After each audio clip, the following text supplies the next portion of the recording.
ఎన్నో రెట్లు powerful liquid అనమాట ఇది. దీంట్లో ఎందుకంటే చాలా ఇన్పుట్స్ కలుస్తాయి, మనకి గడ్డి దగ్గర నుంచి గోమూత్రము, గోపెండ ఇవన్నీ కలుస్తాయి కాబట్టి చాలా ఆల్మోస్ట్ అక్కడే ఫిల్టర్ అయ్యి వచ్చేస్తుంది. ఎందుకంటే దీంట్లోనే మొత్తం ఫిల్టర్ అయిపోయి కొంచెం ఏమన్నా ఉంటే కూడా ఏం చేస్తామంటే మనం ఇది ఇక్కడ నుంచి ఇది నిండిన తర్వాత ఇక్కడ నుంచి మా డేవిడ్ చెప్తాడు. నిండిన తర్వాత ఏం చేస్తాను డేవిడ్ ఇది మనకి ఏం చేస్తుంటావు రెగ్యులర్గా ఈ లిక్విడ్ తీసుకున్న తర్వాత? ట్యాంకులోకి నువ్వు పంపిస్తాం సార్. ఇదేంటి కింద ఏముంది దీంట్లో? Motor sir. ఇది మోటరా? మోటార్. ఈ మోటార్ నుంచి మనం ఏం చేస్తాం అటు చూపించు శ్రీరామ్.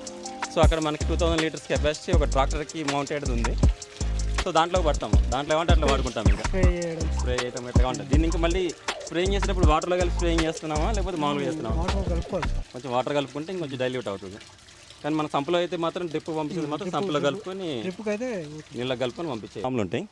ఇది మాకు మంచి రథసారథిలాగా మా లిక్విడ్స్ అన్నింటిని దీంట్లోనే నింపుకుంటాం మేము. జీవామృతాలు, పంచగవ్యాలు ఇవన్నీ కూడా దీంట్లో నింపుకొని దీంతో స్ప్రేయింగ్ కూడా చేసుకోవచ్చు. దీని మీద కూడా 2 సైడ్స్ నుంచి స్ప్రేయింగ్ చేసుకోవచ్చు.